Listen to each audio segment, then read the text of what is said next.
Savez-vous comment vous avez été conçu? Ce sera le sujet de ce tout premier épisode qui fera aussi un parallèle avec la création de ce nouveau podcast. Bonjour à tous, bienvenue dans les Murmures de la Libellule, un podcast où nous allons explorer ensemble le lien profond entre notre corps, nos émotions et notre histoire. Je suis Virginie, kinésiologue, et à travers ces épisodes, je vous propose de partir à la découverte de ce que notre corps nous murmure depuis le tout début, et même avant notre naissance.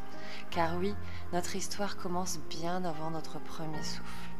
Je crois profondément que notre corps garde en lui les traces de nos expériences, qu'elles soient physiques, émotionnelles ou même transgénérationnelles. À travers ce podcast, je veux vous aider à comprendre ces liens et à vous reconnecter à votre propre histoire, en douceur et sans jugement. La conception n'est pas qu'un acte biologique, elle est le point de départ d'une empreinte invisible qui va façonner l'individu à bien des niveaux, génétique, épigénétique, émotionnel et énergétique. L'environnement émotionnel dans lequel un embryon est conçu laisse une trace.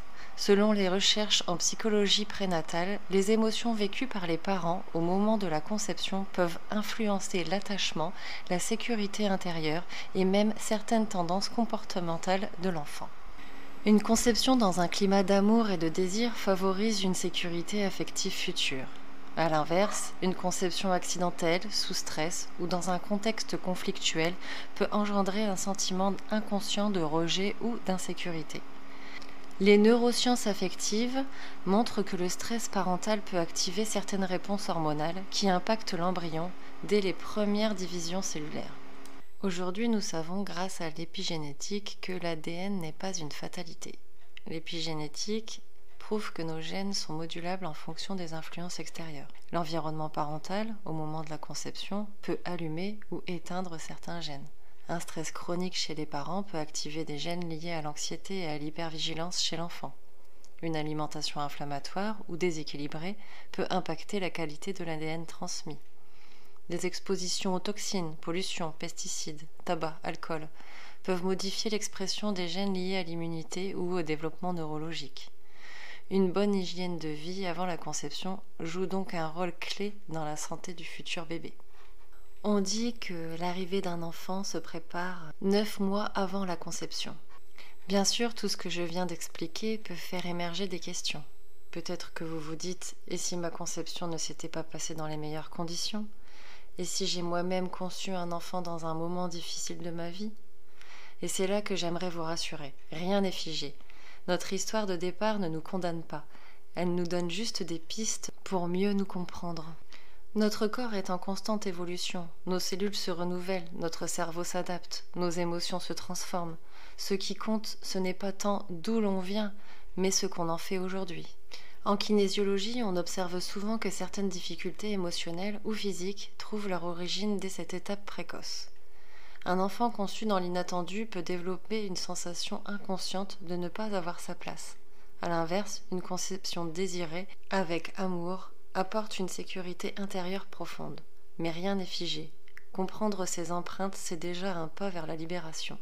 Lorsque l'on parle de conception, on pense souvent uniquement au moment où deux cellules se rencontrent. Pourtant, c'est bien plus que cela. C'est une transmission invisible, une empreinte qui commence bien avant la naissance. Aujourd'hui, la science nous montre que nos émotions, notre alimentation, notre environnement influencent profondément ce premier instant de vie. Et en y réfléchissant, c'est un peu comme ce podcast. Avant même qu'il ne voie le jour, il était déjà en gestation dans mon esprit.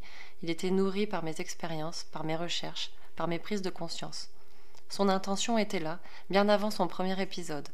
Alors tout comme un être humain, ce podcast va grandir, évoluer et se transformer. Mais ce qui restera toujours, c'est cette intention de départ. Vous aider à comprendre le lien profond entre votre histoire, votre corps et vos émotions. Que vous soyez parent, futur parent ou simplement en quête de sens sur votre propre histoire, rappelez-vous, vous n'êtes pas prisonnier de votre passé.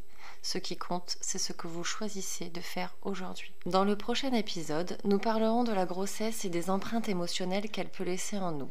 D'ici là, prenez soin de vous et rappelez-vous que chaque jour est une nouvelle opportunité pour avancer vers plus de sérénité. Merci à vous d'avoir écouté ce premier épisode. Si ce podcast vous parle, n'hésitez pas à vous abonner et à le partager. N'hésitez pas également à me laisser un petit commentaire, je serai ravie de partager avec vous. À très bientôt pour la suite de cette nouvelle aventure.